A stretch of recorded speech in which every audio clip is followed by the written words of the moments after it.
And welcome, everybody. Sherry, I don't know if you noticed today, it's very smoky where I am. Is it smoky where you are? The air, No, I I don't know if know. anyone else is experiencing this on the call, but because of some of the forest fires Fires. Yep. Yep. from It's all the way, thankfully not here, yeah, Smoky, but you're not the first person to say that to me. yeah. So it's very sad. Yeah, it really is. I was thinking, how awful is it that we can even smell it and be Mhm. affected by it this far away? What must it be like? So, anyone who's joining today that's experiencing this in their region, I'm really sorry. Mhm. I can only imagine. Well, I can't imagine. Even today we've been careful with our little Riker, our dog, Mm. just making sure that he's not running too hard out in this. So, Yeah, for um, sure.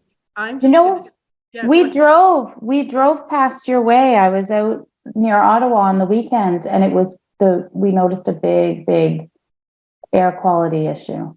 Yeah, it's pretty crazy. So we'd love to hear where you're joining from. And please feel free to share that. I'm on the east side of Toronto. Sherry's on the west What? side. But yeah, we'd love to see where you're joining us from. And thanks, Victoria. Yeah, Sherry and I we might have seen you, Shelley. We were just presenting at CPHR. I don't know if you were there. Cambridge, Ontario, Surrey, Vancouver, Surrey, oh good. Toronto. Uh, Manitoba, oh, I hope you're not affected by the fires. yeah, Edmonton, oh, Edmonton. definitely, yeah. Yeah. Hi, Well, Amy. That's the other. I'm not saying hi to myself. I'm saying hi to Amy. the other Amy. Madison, Is, Wisconsin again. We oh, have nice. Wisconsin, Sherry. We always have someone joining us from Yes. Pine Bay, BC. I've never heard of that before. No, we'll have to look where that is. I bet it's beautiful. Yeah. Okay, I'm gonna move this chat out of my way. I get so distracted I know. whenever you see me stall as I'm talking in a webinar, it's because I've just seen something come up in the chat. We always love conversation, and it's also great when everyone converses with each other. Yeah. Yes, we have expertise, but so does everyone on this call today. So please feel free to share with each other, even if we can't see. If you have some great ideas, I laugh, and Sherry, I know you'll laugh. I get pretty excited about this topic. Yes, it is exciting. Yeah, and I know people get super excited when we have our employee onboarding webinars, but I'm personally very excited about this one. It's a new topic for Sherry and I to cover in a webinar, so we're really excited about that. And it's a funny thing, and we're going to talk a little bit about how research is done in general and how it applies to employee surveys and feedback. We're calling it research because that's the way we see it, right? Even though we might have different ways of referring to it internally, we are conducting research, and that means there's a certain rigor that we want to attach to it, and we're going to talk about that today. So I'm just going to change the slide. So some of you might know us already, but in case you don't know us and what we do, Sherry, of course, in addition to working with First 30, has a very successful HR consulting firm. And she actually does a lot of surveying for her clients as well, employee feedback and surveys and research, as we're calling it today. We run retention interventions for organizations. So we go in and really figure out, taking Sherry's expertise in HR and my experience in research and running focus groups, we really help them understand what is driving employee turnover and how can they mitigate that risk to their business really quickly, because we know how important it is to retain employees. We also do employee onboarding, which you probably know us a bit better for. And of course, First 30 has outplacement solution. And our sweet spot is small to medium-sized businesses, but of course we can work with anyone. The great thing is it's really working with us really reduces that as a line item on your budget, but you get the same amazing service and expertise for your exiting employees so that they can get back to work. Yeah.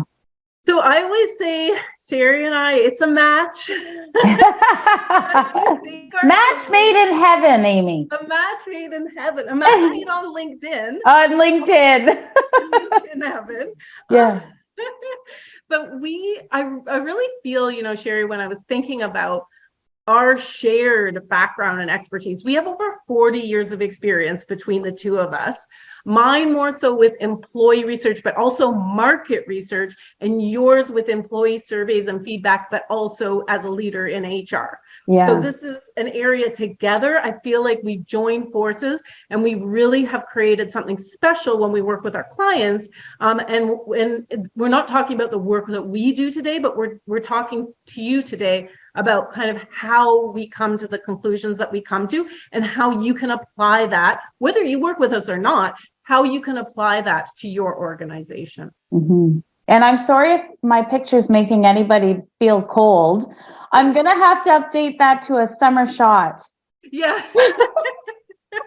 That's true. I never thought, but you're holding a warm latte. I'm holding my warm latte. Exactly. Oh my goodness.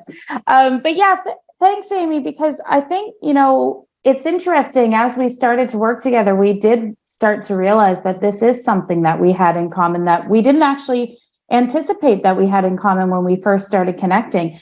And it's something that we're both very, very passionate about. I think for me, from an HR perspective, I never really thought about it as market research. And that's why I thought this was such an important topic for fellow HR people, because in positioning it as research within your organization, it might actually lend to a different level of credibility within the executive team and within the organization at large. And, research can take on many, many different forms, and that's what we're going to talk about today. Typically, it's a collaboration across multiple stakeholders, multiple departments, meaning you're getting a variety of voices. And that's really key and very important. Also, there's maybe a temptation to focus on outcomes, but really what we want to do is focus on objectives, because that's really, how we're going to make progress and move forward. And I don't know, Amy, do you want to say more on that piece? Yeah, sorry, I got distracted by the chat. Oh, the chat said they can't hear me very well, but I'm gonna sit closer and talk louder. And then when you're talking again, I'm gonna fix my volume and see. Oh yeah, and I'm such a loud talker. You're gonna be like up, down on the volume. So I apologize. I know I'm having some tech issues with my sound on my computer today. So sorry, Sherry, I didn't hear what you said, but no, I'm just talking about the objectives rather than outcomes, and I thought you might have something to add there. Yeah, so one thing that we definitely want to think about when we're doing research, and we're going to talk a lot more about it as we go through, is we certainly want to think about what we want to get out of any study that we're doing, rather than have a methodology in mind. And, Sherry, doing the research that I did for years and years and years in organizations, they would often come to me and say, Amy, we want to run a focus group on this, or Amy, we want to conduct a conjoint study for this. But I would always say to them, okay, stop telling me how, that's my expertise, is the how I get you that information. Your expertise is coming and telling me, why are we doing this research? And then how are you going to use the findings? That's really important. And again, it may feel like a bit of a repeat, but we're going to talk about it as we go through. But we want to make sure that we aren't just saying, okay, we're going to work with this supplier or that supplier. When we do market research, and Sherry, this is probably something you and I kind of, realize together, but when you do market research, you don't choose your supplier first. You actually figure out what you were trying to achieve. And then you look at a number of suppliers, and then you decide from there who will be the best, what methodology and what approach is the best to get you the information you're looking for. And I think for everyone in HR, this is maybe a unique approach, because we're a little bit programmed to sort of understand there to only be a few different approaches to what we're in research, right? Yeah. And so that's what we want to do today as well, is just kind of open up the possibilities for where you could be getting some information and gathering that research within your organizations in areas where you might not have already thought to do so. So that's a really good point. And then you're right, there's so many suppliers, there's so many opportunities out there. So understanding your and being clear on your objectives is really, really important there. And, you know, and we're going to talk about this too, but especially in the HR field, there's some really big names out there, right? Yes. And they do great work. So I don't want to take away from the great work they're doing. But if you think about it, if you're a large global organization, it's important to work with a large global organization. That matters and that's important. And you wouldn't work with Sherry and I on you might work with us on a focus group in like a retention intervention at a location, but we're not going to run a global study in different markets for you because there's language, there's all kinds of considerations. But if you're a smaller to medium-sized business, whether it's Sherry and I or another smaller research firm, we're a really good option for you if we understand what you're trying to achieve, because our overheads are a lot less and you're going to end up getting a lot of value for the money that you're spending on that research.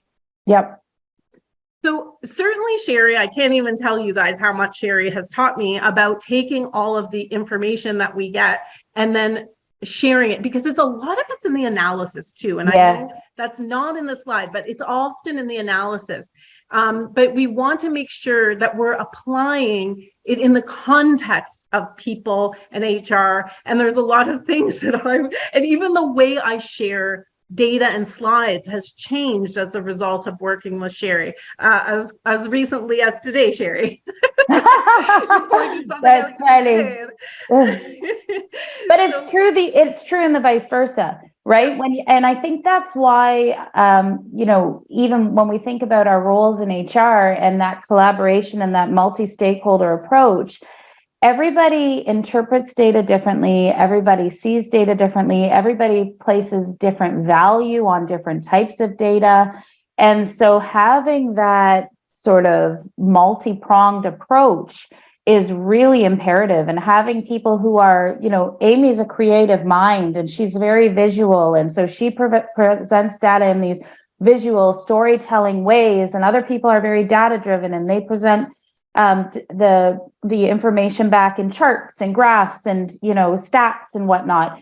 And so I think it's really key for us in HR to understand who our audiences are, and also to think about the research as an opportunity to sell our message, right? And to maybe demonstrate some of the things that we know in our gut to be true about an organization, but that maybe senior leadership isn't buying into it, or maybe a certain manager isn't buying into it, or whatever the case might be.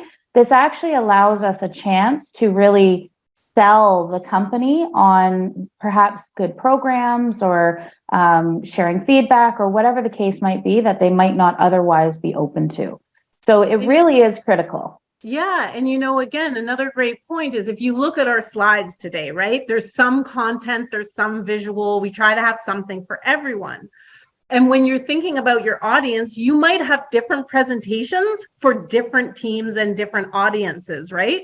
And some audiences are going to want to see all of the data. And so you want to pack that in. Some audiences are going to be happy with some visual. Most people are visual. The nice thing about having certain visuals as you go along is that they will make that message sticky, right? So that it will be memorable. So we want to have a common language, like Sherry was saying. If I go into an organization and I'm running employee feedback and I start talking marketing speak, that may not be very effective, right? And I'm sure all of you would feel the same way if you have someone you're relying on to do employee research. And certainly you, again, want to know your audience. And then again, we talked about the kind of awareness of the conventional suppliers and approaches. It's really important, no matter what type of research you're doing, to know what your options are. And this is what I always used to tell people when I worked in market research.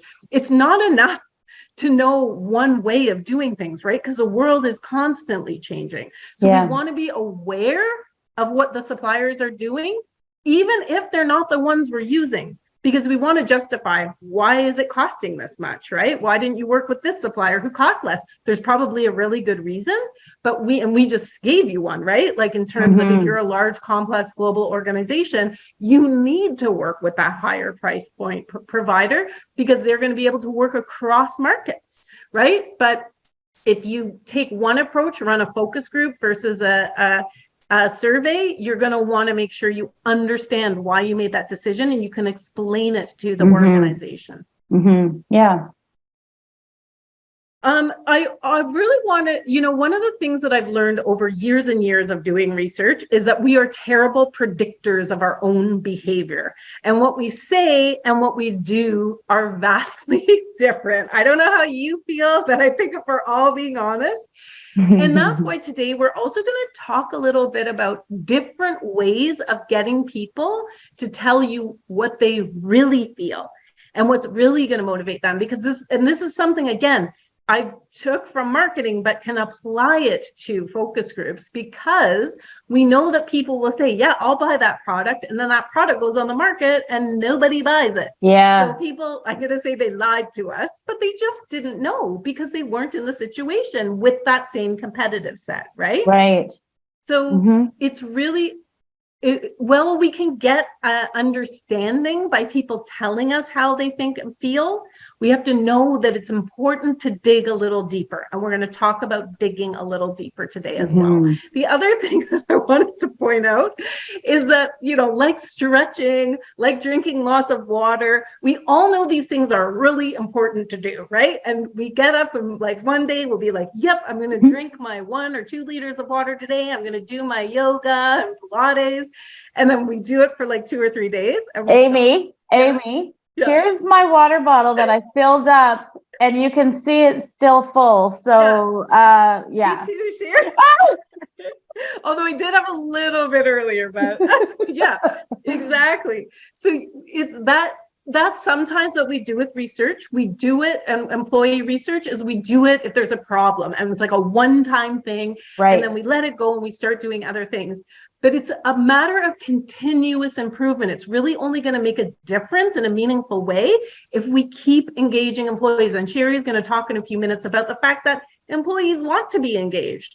And it actually just engaging them drives engagement. As long as we do something with the findings, it does drive engagement. Yep. And here it is. Yeah. It's like I knew what the next magic, eh?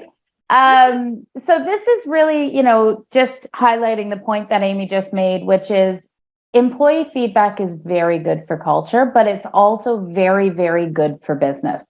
So this is a stat that sort of highlights that organizations are much more likely to perform well financially, 88% higher, when their employees feel heard, engaged, and have a sense of belonging. And what better way to do that than to allow them to participate and give them a voice and allow them to feel like they're involved in decision making, right? So not just opinion making, but decision making. And I think those are 2 different things, but they're both very critical. We always share the replay for this session, but I'm thinking, Sherry, some people might want these types of slides. So if you actually want the slide deck, you are welcome to reach out to me and I will send you a PDF. It's too good to send in PowerPoint, but I can send you a PDF copy if you want the slides. Yeah, great. That's great. And then this is another interesting one, which is 92% of highly engaged employees feel heard at their workplace, compared to 30% of highly disengaged employees. And I think as HR people, we have to remind ourselves that that isn't necessarily by accident, right? And so it's really important for us to purposefully inject opportunities for people to feel heard. And we're calling it research here, we call it feedback, we call it engagement surveys, we call it all kinds of things. But the most important element to that is that we're really intentionally adding these opportunities, because it makes a huge difference. It really does. And then the next stat is 87% of people who are highly engaged are less likely to leave their employer. And so again, that's really, really critical, because we want to make sure that we're giving the opportunities for people to feel engaged. But then we also want to make sure that we have an opportunity to understand, well, what does that look like? What does that mean? How are they engaged? And that's what we're talking about today, is allowing you the opportunity to really measure that engagement, and amongst other things through research, and really understand how and why it's important. And in that heard and heard not study, Sherry, I think I saw a stat that said 63% of employees don't feel heard in their organization. So that's an important consideration as well, because being heard can mean many different things for people. And that's why I'm saying, even doing the research at all, as long as you do something with it, again, yes, makes people feel valued. It actually fills their bucket in terms of engagement. Yeah, it's a fairly easy way to give people a voice. Okay, so we're going to talk a little bit more about the W's of employee research. So the first piece we're going to touch on here is when to run employee research. And these are some ideas that we have. So, obviously, if retention is an issue, if you're noticing that your turnover is increasing, if you're noticing that perhaps there's even turnover in specific buckets, like perhaps it's new hires, or perhaps you're losing people that were typically retained for 5 to 15 years and all of a sudden they're all leaving, whatever the case might be. This is a good way to get a better finger on the pulse and understand why behind retention issues. We also recommend looking at employee research when the organization has gone through major change.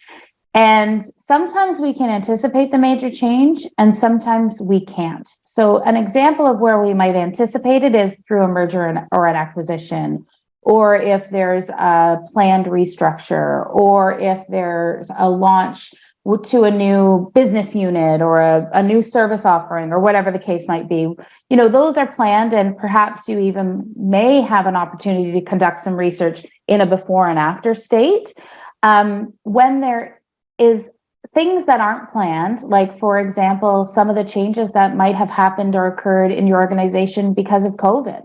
That caused some disruption, that caused some major change within your organization. Perhaps your company loses a major client and it completely changes the face of the business.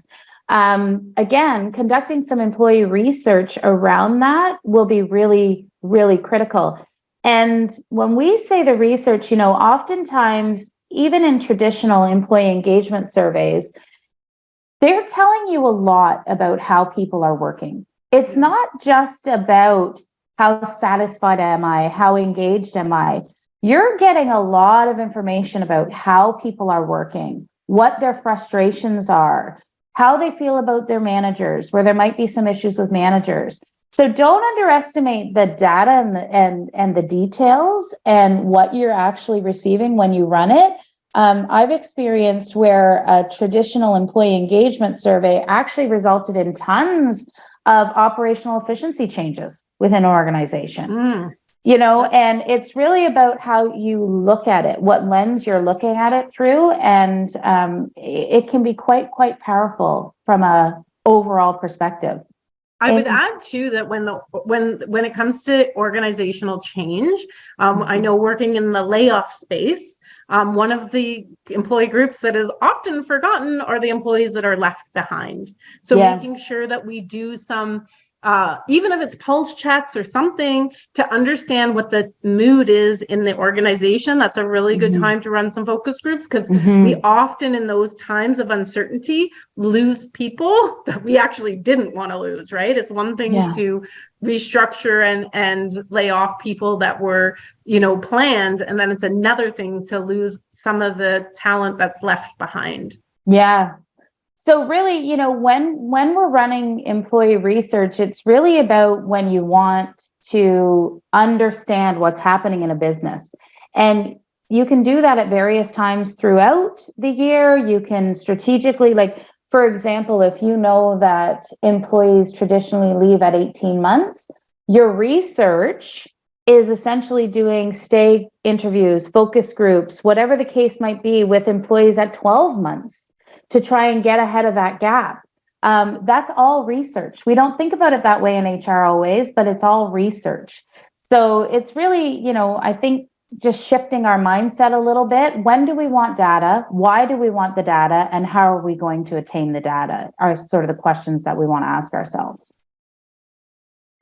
Hey, and then the next slide is, so go Sherry, ahead. there was a question here. Samina, I see that you have a question about the source for our stats. We actually sourced it on the slide off the top of my head. I might not be able to remember. I've got very small font, but I can, when Amy's talking, I'll look it up and I can see if I can quickly, get that in there, or at the end.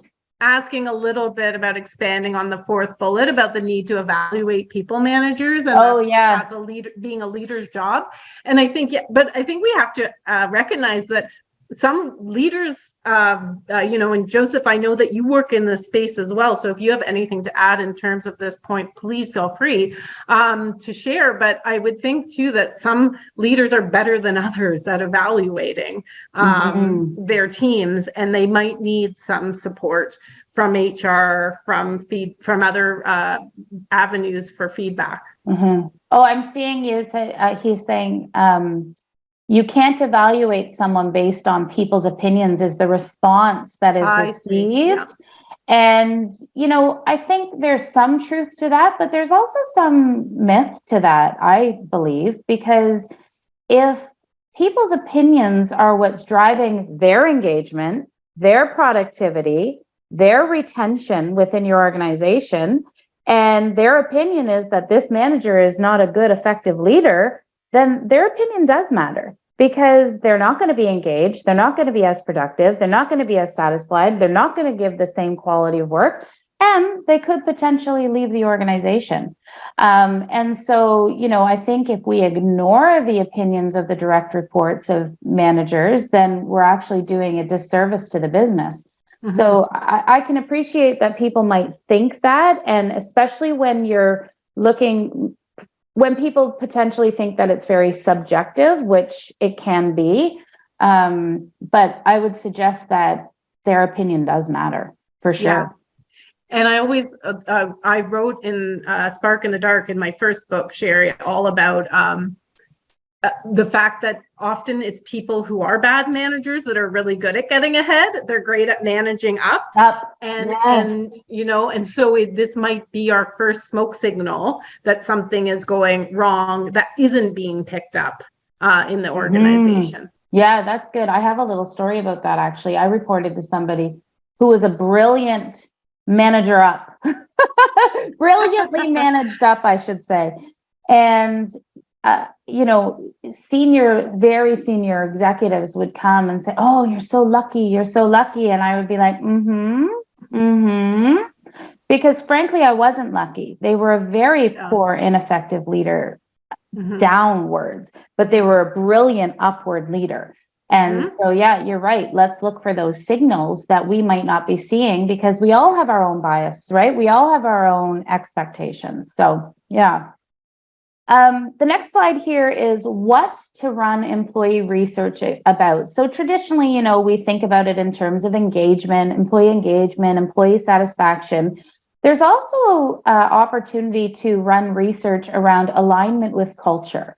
So how aligned do your employees feel with the values, with the mission, with the vision? How aligned do your employees feel with, perhaps there's other elements of the workplace culture, like how we work and the social norms that exist with our organization, with DEI. There's lots of opportunity to say, wait a second, we either want to enhance the culture, or we're looking and we see that there might be a challenge within our culture. You can use research to do a lot of digging in those types of areas. Also, when we're looking at program and policy changes, there's opportunity to run employee research and to proactively gain buy-in, where we might think that something could be a perceived positive change.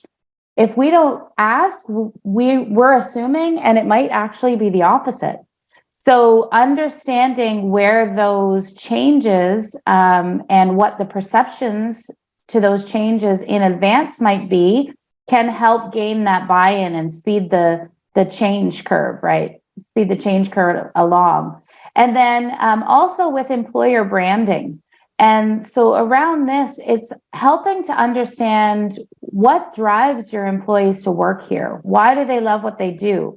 And this helps from retention perspective, but it also helps from a candidate attraction perspective and sending out true messages into the marketplace of why people love working where they work.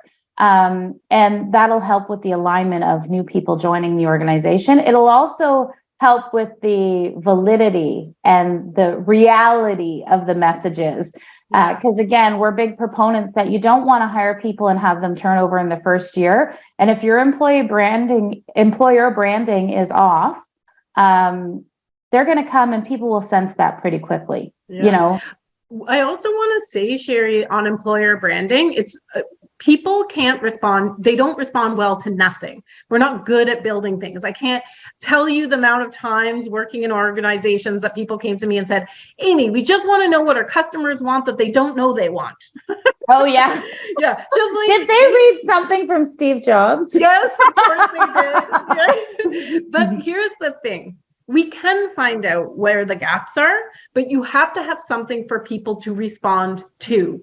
So if you are working on something like employer branding, and I really do not think that employees are engaged enough in employer branding programs, if you want to do something like that, the important first step is come up with concepts. Even if they're terrible concepts, put something in front of them, because what people are excellent at, and I've learned this for years of doing research, is that they're really good at responding to something.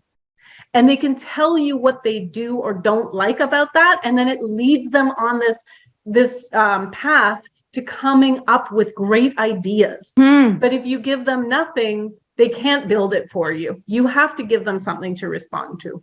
That's a great recommendation around the program and policy changes as well. Yes. To offer some choice and some variety in there. And what might this look like? Get them thinking through, and then perhaps then they're inspired to offer an idea that you might not have ever thought about, right? Mm-hmm. Yeah, that's a really good tip there.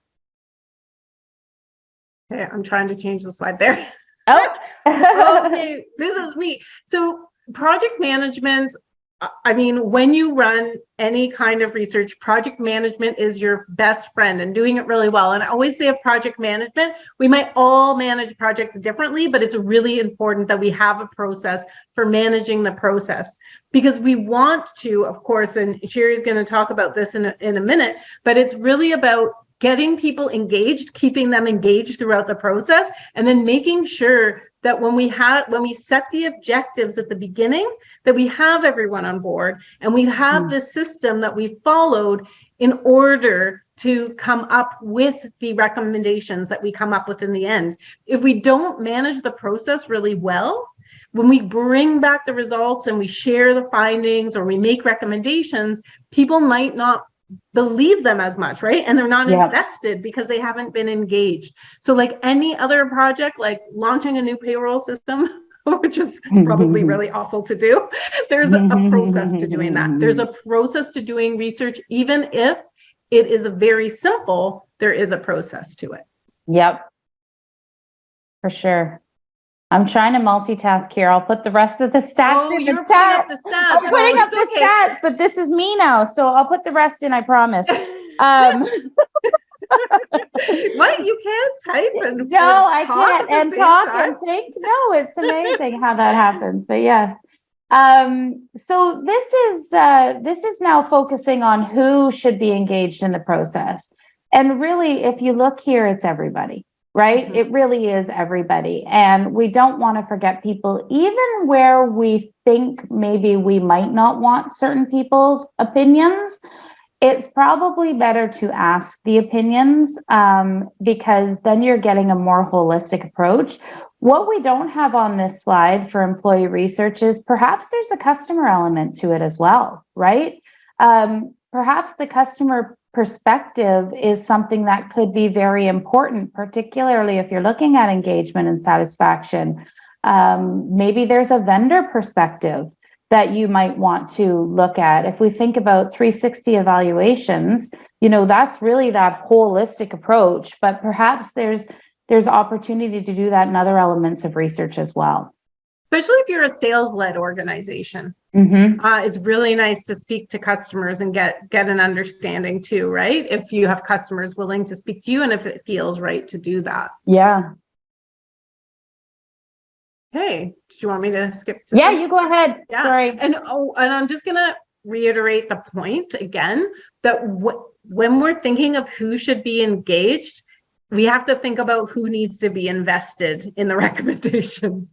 So like finance might not come to mind immediately when we're thinking about running an employee survey, but you're going to need finance to commit budget to taking forward some of these recommendations. So training is a recommendation. Finance or procurement, they'll need to approve those expenses. So you're helping bring them along for that journey. Yeah. And so I just thought about something else as I'm remembering some of my own experiences. It's also important that even if you may not think somebody needs to be involved, but who might need to be informed. And again, it's about the ultimate buy-in. Yeah. It's really what you just said about finance. It's about the ultimate buy-in. If such and such happens, who needs to feel like they were included in the process so that they are on side with the decisions that we make? Yeah, absolutely. Now you can start typing again. I know. Thank you. Stay tuned for more for Sherry in the chat. From Sherry in the chat. So really, we have to think about why we're running the employee research. Certainly, there may be a business problem that we're trying to solve. It could be any of those number of things we were talking about when we were talking about what to run employee when we will run it and what we will run it about. And we really want to think about what does success look like. And I used to use research request forms with stakeholders in the business, and I would fill that research. They didn't love it when we started with the research request forms, but they actually did love the results. And actually, after every study that I would conduct, this came as a huge surprise to my partners in the business, but I would run a post-mortem. And I would say what went well, what went wrong. And I found that what went well really improved. So I was running my own research on the research, really improved after I implemented the research request form requirement. That was a mouthful. And I get people, if they had to allocate budget to it, I would get physical sign off from them on the project. And then thinking about what does success look like for them. It doesn't mean they're going to hear what they want to hear. It means that the information is going to be used the way, and they're going to get the insight that they need to get, the good, the bad, and the ugly, right?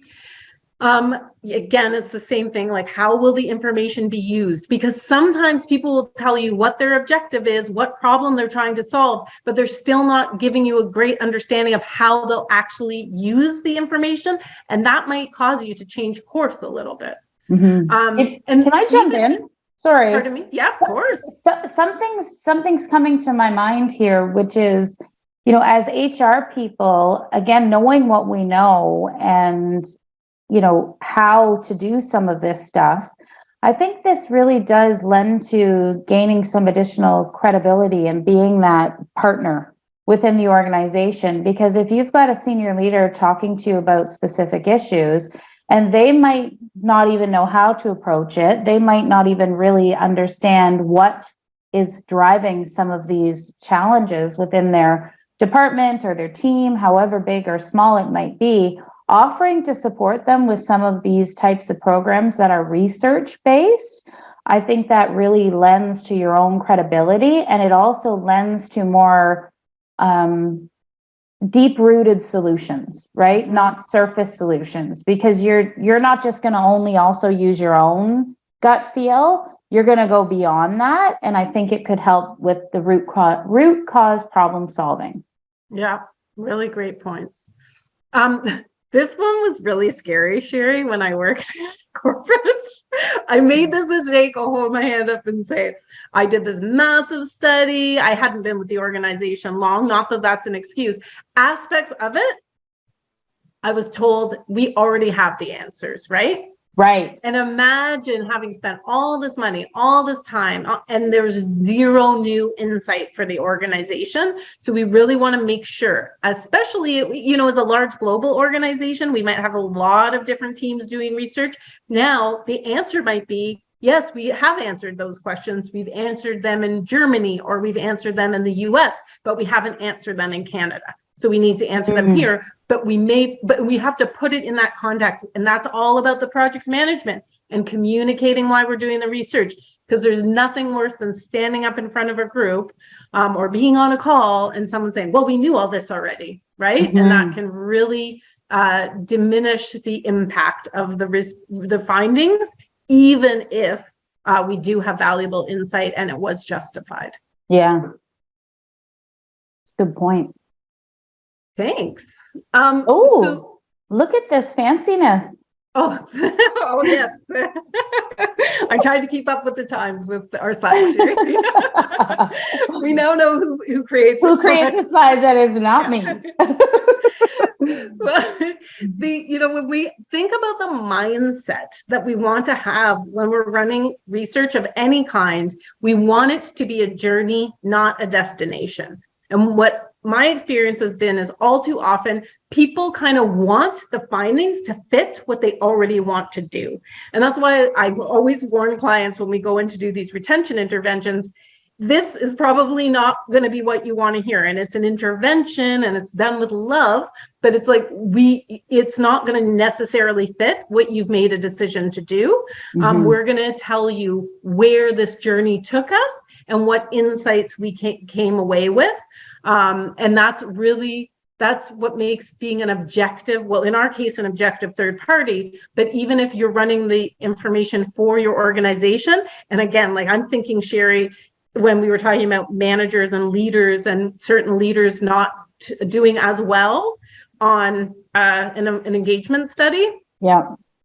If they might be your friends in an organization, but you sort of have to put that objective third party hat on and say, listen, this isn't going to be what we're wanting to hear, but here is the deal. Here's what's going on, right? Yep, for sure. So yeah, go ahead. This is now getting into sort of the how to run the employee research. And, of course, there's the qualitative and the quantitative, which we will go through in detail. But before you sort of decide on the how, it's so important to understand the why. Why are you doing this? And really dig deep into the why. There's some employee engagement surveys that the why is we want to win an award. We want to be recognized, and that's totally fine if that's your why, right? Then we want to understand what and who. And then finally, we want to look at the how.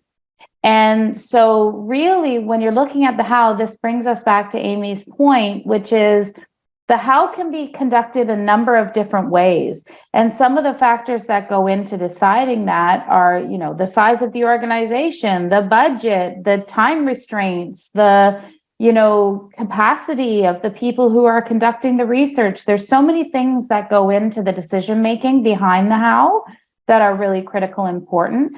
And don't forget about those biases that Amy just talked about. And in that case, it might be important to assess suppliers and or look at internal capabilities. And not only the biases, but the capacity, the budget, all those other factors might be driving who and what you use in terms of conducting the employee research. To add to what you're saying, Sherry, I actually used to present to anytime I ran focus groups and stakeholders were sitting in the back room.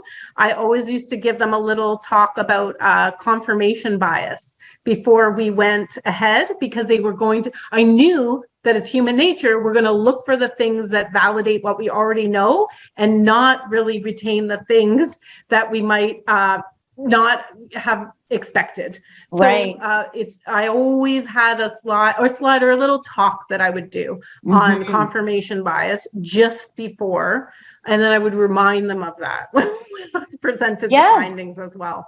I think that's a really important thing. And let's not underestimate that in HR, we have it too.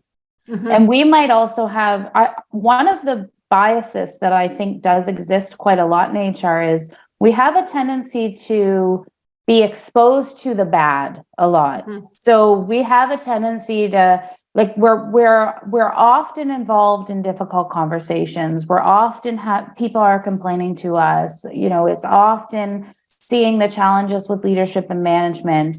And so perhaps our perception of the organization might be tainted negatively versus the people who are experiencing that. It's one person, it's one experience, and we're seeing 25 people in 25 experiences, right? And then there's 100 people in 100 experiences that we're not exposed to. Yeah. And so I think that's a really important point, and we can't underestimate that we too have our own biases. And it could be the opposite too. We see all the great benefits, we see all the perks, we see all the things that the other people might not know and understand. We think, how can they not love working here? The grass isn't greener, right? But at the same time, it's their own experiences that are important to listen to. The other piece here is we cannot underestimate the importance of communication. And the communication happens before, during, and after any research is conducted. And it's really about setting the stage and making sure that people are aware, what is this research being conducted for? How will it be interpreted? Who will have access to it? What's going to be done with the results?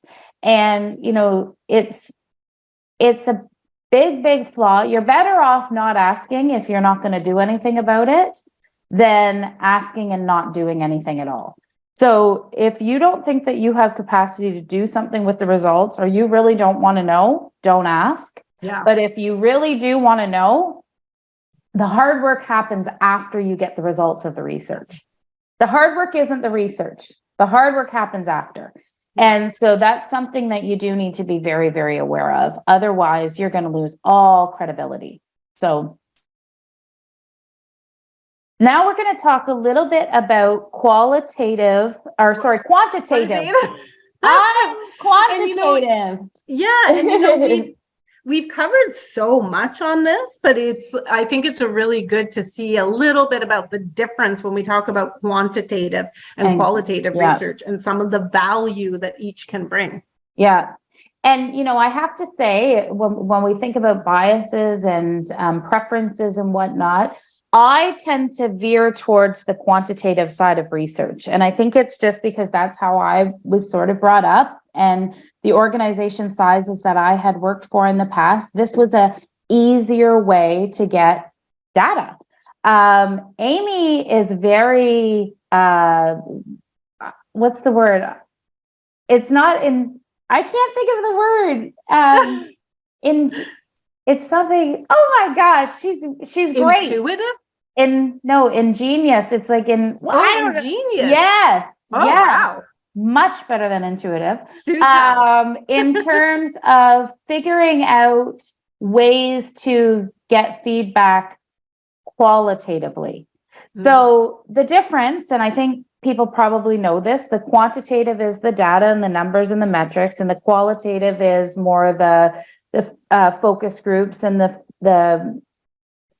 verbal feedback, the and one-to-ones, one-to-ones, even stay interviews. Yeah. So, you know, and I think that really good research is done where you marry them both. And the reason being, the data is going to tell you so much, but you're just scratching the surface, and you got to get below that surface. Otherwise, you're still using your bias and you're making interpretations and whatnot. But you know, often when I advise people to run quant, is also even if technically they might not need to use it, it's because they'll get buy-in from the finance, the data-driven people, right? You need the numbers, but then you also need to get that layer down. So we could find out from quant that recognition is an issue, right? But then we don't really know what recognition means. to people. That's right. What That's is exactly recognition? it. Yeah. Pardon? That I say that's exactly right. Yeah. You know, otherwise we're just assuming, which is a terrible thing to do. So we recommend, just go sorry. back because I know I went off on a tangent and I didn't actually talk about this slide. So we recommend that you want to run quantitative research when there's larger participant sizes, where the speed and quantity of information is important. So you need to ask about a lot of things in a very short period of time, where you're looking for the trends and when you need that hard data, like Amy said. So this is really important, but it doesn't mean that if you have slow and low in terms of participation and timelines, it doesn't mean you can't run it. You absolutely still can run it, but you do have to be careful about the number of voices that you're listening to. And if you have promises of anonymity, it becomes harder the smaller the group. So then how to run. So this is things like surveys, real-time data collection. So again, marrying these two processes, if you're doing a focus group or something like that, and you want to get some data on the spot, or let's say you're rolling out a new policy or procedure and you want to get some data on the spot, you can use, there's so many apps, like one that I like to use is Mentimeter. And essentially real time, people can answer anonymously to surveys and you get the data come up right away. And it's really quite an engaging way of getting people to participate in real time on the spot. And then there's also opportunities to do some crowdsourcing. And there's also apps around crowdsourcing. And some of the ones that I've seen that I particularly like are ones where you're having forced decision making in it. So it's not just opinion based. It's okay, if you were to choose X, Y, or Z, what would you spend the most money on? What would you spend the most time on? What would you like? Figuring out ways to prioritize and actually get them to stake a claim in their opinion is really important when you're looking at crowdsourcing type quantitative techniques. Thanks, Sherry. So I'm going to talk a little bit about qualitative. I think we have we have a few more slides, but I think we'll just stick to a couple more because we're kind of running out of time. Oh, we're talking too much. We're too passionate. I mean, like I said, I love this subject. So if anyone wants to talk to me about it, by all means, give me a call. I love discussing employee insights and research. But qualitative is really like, when would you run it? I think it's looking at it all as a process, right? You have your employee feedback surveys, something came up that was worrying or you didn't understand, like we talked about recognition. What is recognition? What is flexibility, right? What does that mean? So these types of things, we want to then dig deeper and maybe run a focus group, run a one-to-one, start implementing stay interviews, which Sherry and I are big fans of. You want to launch a program like we talked about. So you want to test the program. You want to concept test. I think concept testing is something definitely underutilized in HR. I could be wrong. You guys on the call can tell me if you think I'm wrong. You're noticing a higher level of employee turnover, but you're not really sure what the deeper issues are. People often say it's pay when it's really like they don't like their work environment for some reason that may be within the organization's control to change, and before or following a major change in the business. That's a really good time to start engaging employees and following them through that change. Like we talked about before, a merger acquisition, right? If we do not want to lose our people, we need to keep engaging them. And again, we talked about concept testing, and a new employer brand is going to be really good. And how can you do this? You can run groups, so group sessions. We facilitate those types of sessions, so you can always ask us about that. One-to-ones. Actually, Sherry, you might want to put up, we're launching a stay interview course. And that will be in July.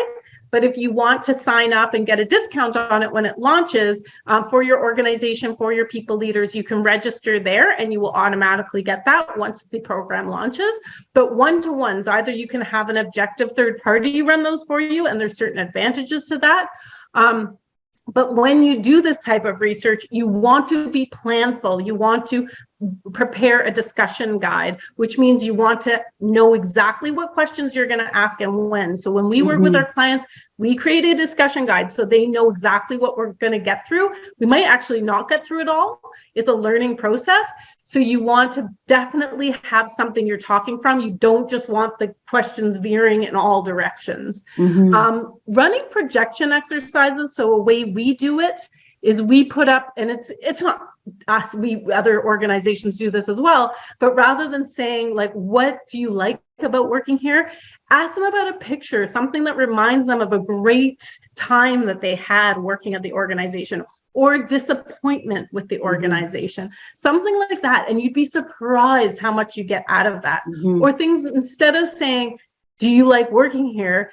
Ask them to say, tell me how you would describe working here to a friend or family member. So those are the sort of ways. We're not going to be able to get into all of this, but I just wanted to touch on DIY. Sorry, Sherry, to forge ahead. Please. But when we want to, a lot of companies will cut costs by running research internally and just using SurveyMonkey or whatever. It's not a bad tool. We will use it, but it's really what you want to do is make sure that you're asking the questions in the right way, and that takes discipline and an understanding so that you don't lead people, and interpretation of the finding is really important. So that's why that's why I think Sherry and I've got so much out of working with each other, because you have that interpretation, right? I see things one way, Sherry sees things another, and then we can bring all of that back to our clients. But whoever you work with, if you're doing it yourself, it's a little dangerous, because you're basing insight on, if you're not experienced running research, maybe you are. If you are, that's great, and you'll be a huge value add to your organization. If it's just a little piece of your job and you haven't done it often, you could cause more damage than good. And we always say, like any other discipline, do no harm, right? Do no Sometimes harm. it's better not to run the research if you can't. Well, and even if you are figuring out ways to manage your bias, the employees might not actually know, or they might have their own perceptions of your bias. And so just engaging a third party in that can be super, super helpful. Yeah. So sorry, we didn't get through Can every you just go? single Yeah, slide, but I we know. tried. We got through almost all of them, but can you just go back? I think the last one is really important, which is just around the results. Oh, sorry, the results one. How to share? Yeah, I think just remember the most important thing is that employees already know what they said. And so sometimes we're being swayed by senior leadership to massage the communication of the research back out to the organization. And if you're not saying it back the way that you heard it, you've lost all credibility. So people know. And so that I just thought that was really important to share there, because it's a big credibility buster. Thanks, Sherry. So of course, if you ever want to talk to us about running a retention intervention, and Sherry, you can share the link that I sent to you, just in terms of if you want to book a call to discuss the type of work we do in retention interventions. We have a lot of activity on retention interventions right now, but we have some opening to work with new clients in July. So you're more than welcome to reach out, and we're happy to talk to you about what's going on in your organization. And this is really us coming in and understanding why employees are turning over. We also do employee feedback surveys as well. I know Sherry shared the link about stay interview training. This is another important one to get insight in your organization. It might be on a smaller scale, but it can be very valuable insight and can actually really help turn things around for your business as well. But not everyone knows how to run stay interviews. And the more people, the more leaders who know how to run stay interviews effectively, the better for your business. Of course, we have our onboarding solution. So we just love it. It's all about round retention, isn't it? So we have an onboarding platform that we build for our clients. So if you're noticing that you're losing employees, and that's a good thing to do research on, right? Is if you notice you're losing a lot of new team members, there might be something going wrong with your onboarding. And finally, we do have outplacement solutions that are very cost effective and very effective in general, because we have a great rate of our participants getting back to work quickly. So I hope you enjoyed that as much as we enjoyed presenting it. We love the topic, as you can see. And if you do have suggestions, we want to invite everybody. If you have suggestions on topics that you want to hear or learn more about, please just feel free to let us know. Connect with us on LinkedIn. We love meeting new people, as we've met each other there. And by the way, you'll be getting an email very shortly with a little takeaway from this session, just some top tips from us in terms of running research, and a few of the other links that we shared today that will come to you very shortly. And we'll also share the replay. Gosh, it's only Tuesday, Sherry. We'll share that in the next few days. It might be closer to Friday, given the way this week is going, but you will get it. And if you want the slides, you can always reach out to me. Yeah, thank you. Thanks, everybody. Thanks so much for your engagement and for joining us today. Yeah, thanks. Have a great day, everyone.